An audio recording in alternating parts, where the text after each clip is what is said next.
Well, hello there, friends. It sure is a blessing to have you stop by my neck of the woods today. Before we get into this special tale, I'd love for you to join our little family here. If you enjoy stories about the heart and soul of this great land, go ahead and hit that subscribe button, give us a like, and share this with someone who needs a bit of hope. Today, we're here every day, keeping the spirit of America alive together. Well, howdy there, folks. Come on over here and pull up a chair by the old porch swing. I'm just an old timer who's seen this great country of ours through thick and thin, wars, recessions, good times and bad. And let me tell you, my heart is bursting with pride today like it hasn't in a long while. Just a couple days ago, right here in the good old South Alabama, stood tall and delivered a mighty wallop to the folks on the left who've been trying to rig the game for years. The title says it all. Alabama and Trump defeat the left as Justice Thomas throws out their rigged congressional map. And while the final gavel hasn't banged yet, what happened this past Friday is the kind of bold, America first move that's got every red-blooded patriot standing up and cheering. Justice Clarence Thomas, that steady, no-nonsense hero on the Supreme Court, stepped right out and ordered the other side, the ones pushing those racially gerrymandered maps, to give their response by Monday evening. That's the first big step toward tossing out the left's rigged plan that handed extra seats to the Democrats on a silver platter. The South is playing hardball and winning, friends. And President Donald J. Trump, he's right there, leading the charge just like he always does. Let me paint the picture for you, nice and simple, the way my grandpappy used to explain things to me when I was no bigger than a grasshopper. Back after the 2020 census, Alabama's good folks in the legislature drew up a fair congressional map, the 2023 one, that reflected real communities, real neighborhoods, and real people without playing favorites based on skin color. Just one majority black district, the way the numbers and history naturally shook out. But the left didn't like that. They sued and got a court to force a brand new map with two of those districts, packed full of racial quotas. It was like they were saying, we're going to slice and dice Alabama so the Democrats pick up an extra seat no matter what the voters want. That second district, it was drawn with a ruler and a race car, shutting out regular, hard-working Alabamians, black, white, young, old, who just wanted their voice counted fair and square. That map handed a seat straight to the Democrats, and folks like Hakeem Jeffries over in Washington were smiling ear to ear. But not anymore. We are seeing the tide turn right this very second, and it feels like a warm sunrise after a long, cold night. Now, why does this light a fire in my old heart? Because I've lived long enough to remember when maps were drawn by neighbors, for neighbors, not by lawyers in Washington trying to engineer outcomes. President Trump gets that. He's the bold leader who appointed 3 of the finest justices to the Supreme Court. Folks who actually read the Constitution instead of twisting it to fit some agenda. Without his vision, we wouldn't have this strong court standing up for states' rights and against racial engineering.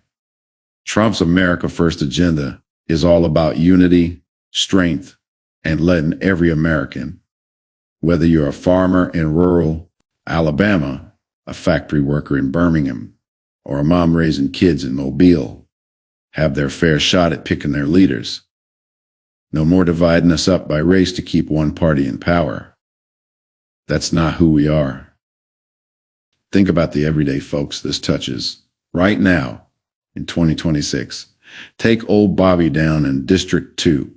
He's a retired veteran, black as the ace of spades, who voted for Trump twice because he saw a man who cared about jobs, borders, and keeping America safe. Under the rigged map, his voice got diluted, packed away with folks who don't share his values. Now, with Alabama fighting back, Bobby's district might get redrawn fair again, so his vote counts for real. When I think of Bobby, I think of a man who served his country with honor, hoping for a day when his ballot wouldn't be a chess piece for a politician's game. Or picture young Sarah, a single mom working 2 jobs in a red-leaning area. She told me the other day, tears in her eyes, I voted for Trump because he fights for us little people. If Alabama wins this, it means my kid's future stays in our hands, not some activist judge. Stories like that are popping up all over the South. Texas, Louisiana, Georgia, states where Republicans are saying, if the court's opening the door, we're walking through it.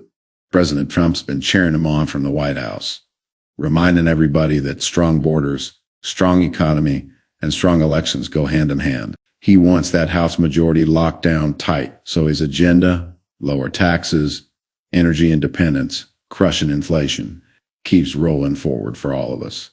This isn't just about lines on a paper. It's about the kitchen table dreams of folks who just want to be heard. It's about Sarah's kids and Bobby's legacy. It's about making sure that in the United States, your vote is your promise, and your promise is kept. This ain't just about one map in one state, friends. It's a historic pushback against years of those tricky games that tried to keep us apart. Remember how some folks tried to change the rules right when the game was getting started? They used race like a fence to divide us, but President Trump called it out every single time. And now, right here in the present, we're seeing the beautiful fruits of that labor. Justice Thomas has been telling us for years that our great Constitution doesn't allow the government to sort us into boxes based on what we look like. He's right, plain and simple. It's that same dream, Doctor.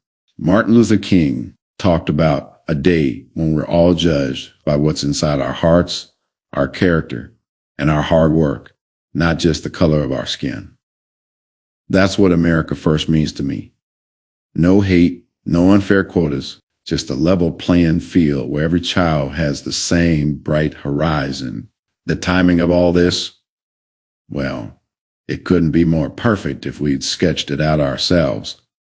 With the 2026 midterms right around the corner, this victory could flip things right back to where they belong, giving President Trump the strength he needs in Congress to keep our borders tight, our economy booming, and our families safe. It means an end to the bickering and a move toward fixing real problems, like the price of eggs or keeping the lights on. I've talked to so many people lately, the truck drivers keeping our stores full, the teachers guiding our little ones, and the grandparents just wanting to leave a better world behind. They're all saying the same thing.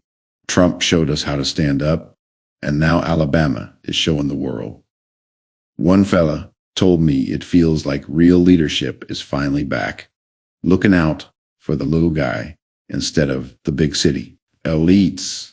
Folks, my eyes get a bit misty just sitting here, thinking about it. I've watched this nation pull itself up by its bootstraps more times than I can count. And President Trump is the spark that lit the fire this time. He's tough, he's fearless, and he loves this country with every ounce of his soul.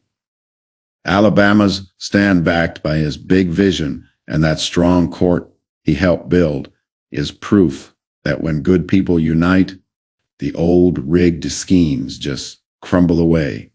It's just we the people now, deciding our own future.